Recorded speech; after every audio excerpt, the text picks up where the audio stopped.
Damodara devotional ఛానల్కు స్వాగతం. మాఘపురాణం 11వ భాగం.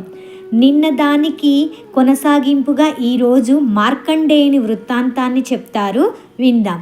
వశిష్ఠుల వారు దిలీపునకు మృగశృంగుని వివాహం, మృకండు జననం, కాశీ విశ్వనాథుని దర్శనం, విశ్వనాథుని వరం వలన మార్కండేయుని బడయుట మొదలగు వృత్తాంతములను వివరించి, మహారాజా, ఇక మార్కండేయుని గురించి వివరింతును, శ్రద్ధగా ఆలకింపుము అని వశిష్ఠుల వారు ఈ విధంగా చెప్పడం ప్రారంభించారు. మార్కండేయుని ఆయువు 16 సంవత్సరాలు మాత్రమే.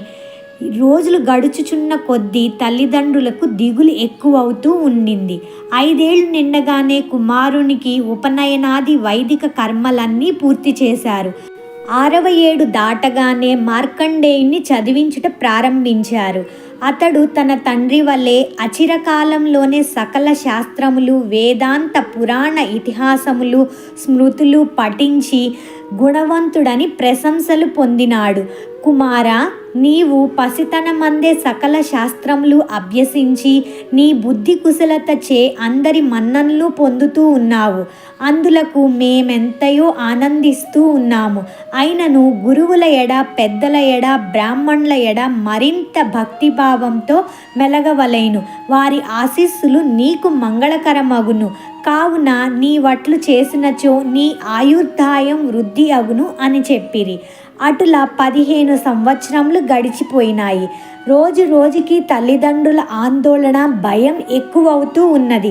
పరమశివుని వరప్రసాదుడగు మార్కండేయుని జన్మదినోత్సవం చేయవలనని తలచి మహారుషులందరినీ ఆహ్వానములు పంపించినారు. మునీశ్వరులు, గురువర్యులు మొదలగు వారందరూ మృకండుని ఆశ్రమానికి వచ్చారు. అందుకు మృకండు ఆనందించి అతిథి సత్కారములు చేశారు. మార్కండేయుడు వచ్చిన పెద్దలందరికీ నమస్కరించారు. అట్లానే వశిష్ఠునికి నమస్కరించగా అతడు మార్కండేయుని వారించెను. అట్లా చేసినందుకు అందరూ ఆశ్చర్యపడి, మహానుభావ, మీరట్లు వారించుటకు కారణం ఏమిటి అని ప్రశ్నించారు. అంత వశిష్ఠుల వారు, ఈ బాలుడు కొద్ది దినముల్లో మరణించగలడు. మీరందరూ ఇతనికి దీర్ఘాయుష్మంతుడవు కమ్ము అని దీవించితిరి కదా, అదెటులా అగును? ఇతని ఆయుర్దాయం 16 ఏండ్లే కదా. ఇప్పుడు 15వ జన్మదినం జరుపుతున్నారు.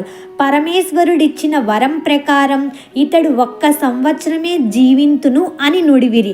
అంతవరకు మార్కండేయును దీవించిన మునీశ్వరులందరూ చాలా విచారించారు. చిరంజీవి అయి వర్ధిల్లు అని దీవించినందుకు వారి వాక్కు అమంగళమగునని బాధపడి, దీనికి మార్గం ఏదైనా ఉన్నదా స్వామి అని వశిష్ఠుల వారినే ప్రశ్నించారు.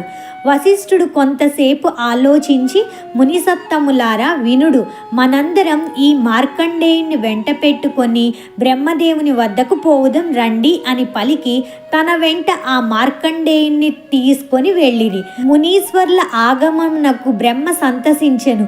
మునులందరితో పాటు మార్కండేయుడు కూడా బ్రహ్మకు నమస్కరించగా, బ్రహ్మ చిరంజీవిగా జీవించు నాయన అని దీవించెను. అప్పుడు వశిష్ఠ మహర్షి మార్కండేయుని జన్మ వృత్తాంతమును బ్రహ్మకు వివరించెను. బ్రహ్మ కూడా జరిగిన పొరపాటుకు విచారం వెల్లబుచ్చి కొంత తడవాగి, భయపడకు అని మార్కండేయుని దగ్గరకు చేరతీసి, పరమేశ్వరుడు ఈ బాలుణ్ణి దీర్ఘాయుష్మంతునిగా చేయును కాక అని తన మనస్సులో శివుణ్ణి ధ్యానించెను. అంతటా మునుల వంక చూసి, ఓ మునులారా, మీరు పోయిరండు, ఇతనికి ఏ ప్రమాదము జరుగనేరదు అని పలికి, వత్స మార్కండేయ, నీవు కాశీక్షేత్రమునకు పోయి విశ్వనాథుణ్ణి సదా సేవించుకొనుచూ ఉండుము, నీకే అపాయము కలుగదు అని అట్లు చేయమని చెప్పారు.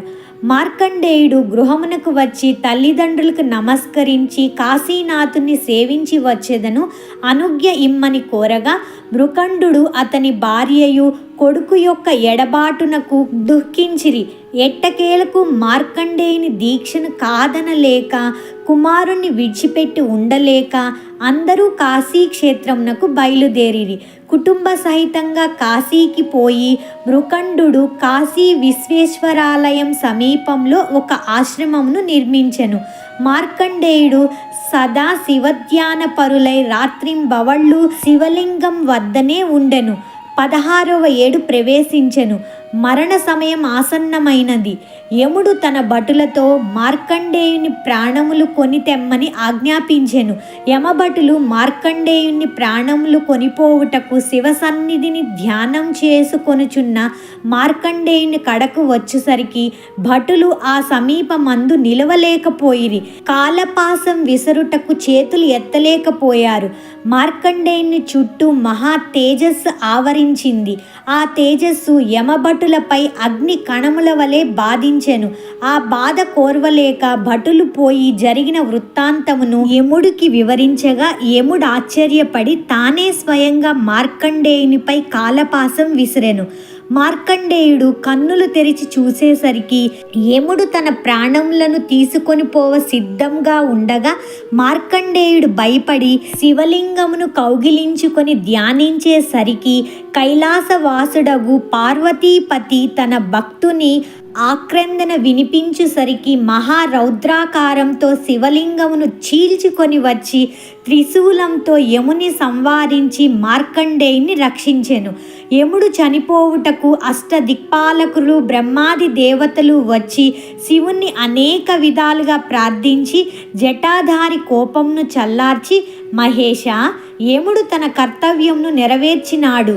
తన వరప్రసాదుడగు మార్కండేయునికి 16 ఏండ్లు మాత్రమే ఆయువునిచ్చితివి కదా. అతని ఆయువు నిండిన వెనుకనే యముడు ప్రాణములు తీయుటకు వచ్చెను. మార్కండేయుని చిరంజీవిగా చేసితివి. అందులకు మేము ఎంతయో ఆనందించుచున్నాము. కానీ ధర్మపాలన నిమిత్తం యముడు లేకుండుట లోటు కదా. కావున మరలా యముణ్ణి బ్రతికించుడని వేడుకొనెను. అంతా ఈశ్వరుడు యముణ్ణి బ్రతికించి, యమా, నీవు నా భక్తుల దరికి రావలదు సుమా అని పలికి అంతర్ధానమయ్యెను. పరమశివుని దయవలన తన కుమారుడు దీర్ఘాయుష్మంతుడైనందులకు మృకండు మిక్కిలి సంతసించి తాను చేసిన మాఘమాస ఫలమే తన కుమారుణ్ణి కాపాడినదని మాఘమాస ప్రభావమును లోకులందరికీ చెప్పుచూ ఉండెను. అథ మాఘమాస మాహాత్మ్యే ఏకాదశోధ్యాయ సమాప్తః. మార్కండేయుని వృత్తాంతం కళ్ళ ముందు అందరికీ కనిపించే ఉంటుంది కదా. సాధనాత్ సాధయతే సర్వం అంటారు. మనం సాధనతో సాధించలేది ఏమీ లేదు. అందుకని ఏదైనా ఒకటి సాధించాలి అంటే పట్టుదల ఉండాలి. దాని గురించిన పట్టుదలే మనకి దారిని చూపించి మనని గమ్యానికి చేరుస్తుంది. సాధనమున పనులు సమకూరు దరిలోన విశ్వదాభిరామ వినురవేమ అని చెప్తారు కదా. అలాగా మనందరం పట్టుదలతో దేన్నైనా సాధించగలుగుదాం. సర్వం శ్రీకృష్ణార్పణమస్తు.